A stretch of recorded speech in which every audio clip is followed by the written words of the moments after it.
read up on the situation with both Eric Adams and Marcellus Williams. One of them is pretty funny. One of them is not funny at all. The Eric Adams thing is funny because it reminds me of the whole Bob Menendez bit, which I got to follow up on. What is he? Was he ever like? He was indicted, I think. But was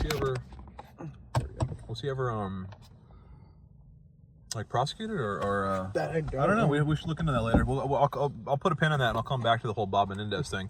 But Eric Adams, mayor of New York, former cop, just goes to prove that all cops are bastards.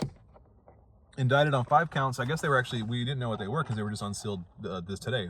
Thursday, the 26th of September, the 5 counts of his indictment were unsealed this morning. So it's true. Yeah, it is a bunch of, it's all around campaign finance, like disclosure, fraud, and wire conspiracy, and then also colluding with like foreign agents because he accepted bribes from the Turkish officials on behalf of Turkey, apparently, to pressure the New York City Fire Department into like looking the other way for fire inspections on getting a new Turkish consular building built in New York City. So basically getting like a Turkish consular. That he accepted bribes to like fast track that and, you know, grease some palms in New York's like permitting process or whatever. But in addition to that, accepting like tons of lavish vacations in Turkey, staying in all the finest hotels and the eating at the finest restaurants and all the luxurious entertainment was the. But what was it? A quote of $123,000. $123,000, and I'd like to point out that $123,000 in Turkish money. Dog, like that's a lot of fucking money. That's like realistically like about like $1.5 million in US dollars. Yeah, like that's how much power that has. The US dollar has in Turkey. Yeah, it's like $1.5 million dollars worth of luxury goods. Yeah. What did you do for $1.5 million? Dog, most people can't even like make $1.5 million in like 10 years. 15 years, and you're like switching around and have luxury goods for $1.5 million. So yeah, he's alleging his innocence. He's saying he looks forward to defending his innocence in front of the people in New York, yada yada yada. But it's just funny, like this was kind of the old school corruption that I'm a big fan of. More of it, please. Big fan. More of this shit. More of this like accepting, you know, gold on behalf of foreign agents type shit. I live for like the goofy 50s and 60s era, like, you know, corruption and also this is like, is there ever been a mayor from New York that wasn't a complete buckhead? So like, not that I know of. Never be. What was his name? Bill Blasio, whatever. Oh yeah. And then Rudy Giuliani forever. I don't know. God, Rudy Giuliani, but that was just a whole different like situation, man. What's funny too is Rudy Giuliani, dude. It's like he had to like open his mouth and come back from retirement or whatever. Because, like, everybody fucking loved Rudy Giuliani post 9/11, right? He was the face of 9/11. Yeah. He was, like, New York's mayor. Everyone was, like, super on board with Rudy Giuliani. And, like, he had, like, surging approval from, you know, he was on the cover of Time magazine, I think, at one point in, like, 2001 or 2002. He was a fucking deal, man. Rudy Giuliani was, like, America's darling after 9/11. Because he was the one who led the first responder efforts and all this and at the World Trade Center in 9/11. Overwhelming support, and then he just completely fucking destroyed his own reputation by like just latching on to Trump and just being like, you know, doing what we all saw him do, right? Wasn't he the era of stop and frisk in New York as well? Yeah, I mean, but people didn't care about that in the grand sense, like post 9/11, you know. But it's just like if he had just retired post 9/11 and just gone away, he would be in the history books as like New York's greatest mayor, right? Yeah. Just because of like whether or not that's true, because yeah, like Kanan mentioned. Is that about to hit me? No, he's good. He's clear. Okay. Yeah, not because of like his actual policies, because yeah, he was a Republican. You know, he was a kind of a white racist Republican in New York. So like, obviously, a lot of his shit was pretty fucked up. But like, nationally, like people who lived in Oklahoma or California, or whatever, had a pretty strong favorability of Giuliani. And if he had just gone away, he would have been fine. But then he had to come back and, you know, be fucking Giuliani. So, like, he's forever known as just some idiot bumbling around. Also, fucking Sacha Baron Cohen. What about Sacha Baron Cohen? You haven't seen that? What? So they set him up with, like... Oh, yeah, okay. They set him up. It was supposed to be, like, a young girl, like, underage girl. And they caught it, like, basically caught him like in the act. Yeah. Sex, like, prostitution. I was just sitting like, what the fuck? Was that one of the Borats? Or was that, like...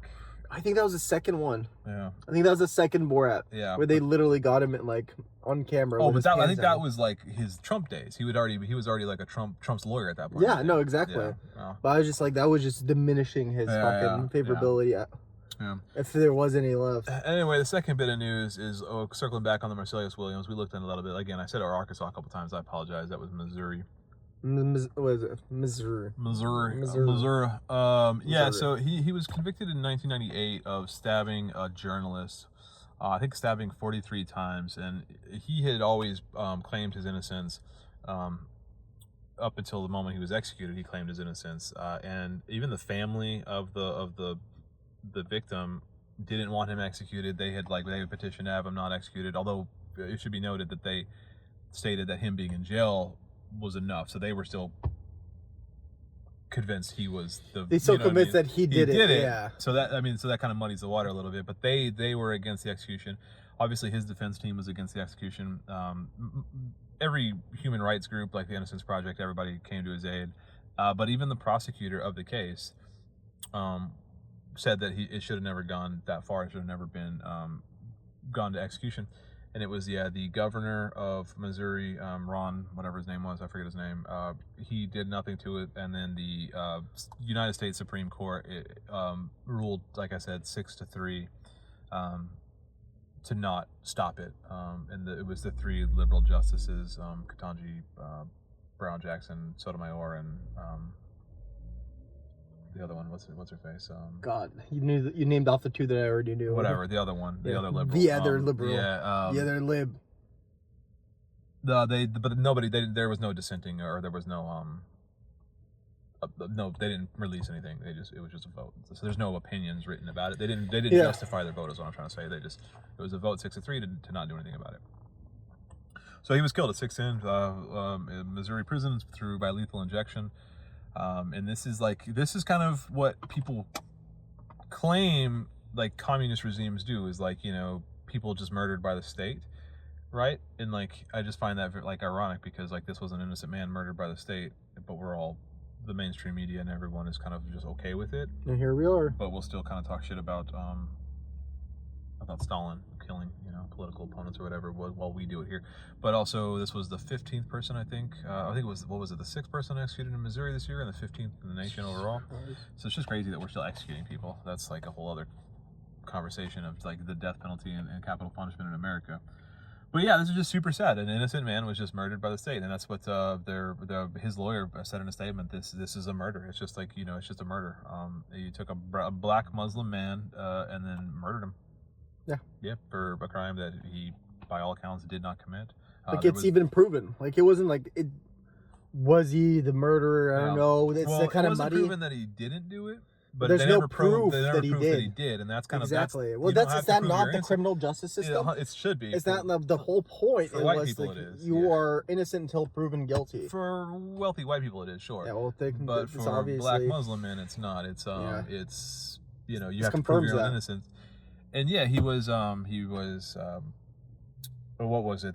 There was no DNA on, I guess, there was no DNA that connected him to the crime, but upon testing, there was DNA that, like I said, that linked the prosecutor and the lead investigator or something like that to the knife, because of how improperly evidence was handled and bagged and stuff. So that alone, I think in typical court cases, should have been able enough to acquit him and call a mistrial, because if your murder weapon, if your prime piece of evidence lost the chain of evidence and was contaminated, then you as a prosecutor and the police, that's how you fuck up cases, right? If you don't, if you collect evidence without a warrant or something, then you can't use that evidence in court. If you taint evidence and if you break the chain of evidence, the chain of custody of evidence, then it's no longer admissible in court and shit. So that shouldn't have been allowed, right? And yet it was. But again, because it's Missouri and it's a black man, and we know how that goes in America. So. And again, the governor of Missouri could have stopped this in the very first sense. So in my view, the blood is basically on his hands. Yeah, I mean, to a certain extent, because I think it's equal blame, because the Supreme Court also could have stopped it, and they chose not to. True, but he could have just stopped it. He could have just said, "No, that's not. We don't have the evidence." Blah blah blah. Or at least this deserves more investigation, right? Yeah, but he's like, no, just carry on, dude. Yeah, I mean, I forget what the stat was, but like it was the Innocence Project had like claimed that like so much percentage of like executed people in America are like actually innocent. Like it's like an appalling. It's like 6%. Yeah, it's like way too many. Yeah, it's like how many people we've killed that we have later found out are innocent is just so fucked up. That's why we can't have it. Yeah. Unless if you can't be certain, then you can't do it, and we can't be certain. Yeah, exactly. So plus, I don't know, pretty fucked up. If somebody actually did something fucking horrific, I'd rather send him to go do labor at a labor camp. Yeah, I'm pretty much against capital punishment, and I mean, I can't think of a scenario in which I would support it. I just, you know what I mean. I just think, yeah. I don't know, the Russian Revolution. Well, that's like, that's war or a battle at least. You know what I mean? I know, I'm just kidding. That's not. They wouldn't even have a justice system at that point. You know? Yeah, I mean, I don't know. Anyway, all right. Well, we're gonna head over to the Boeing. We'll probably do a little reading on the way about the Boeing history and the Boeing strike. Because I know there was a strike in 2008. I want to read a little bit, so we'll probably stop here and then catch you on site, and we'll interview a couple folks, and then we'll skedaddle. We'll cut it all together and hopefully have an episode out this weekend or early next week or something. But anyway, see you guys over there. Peace.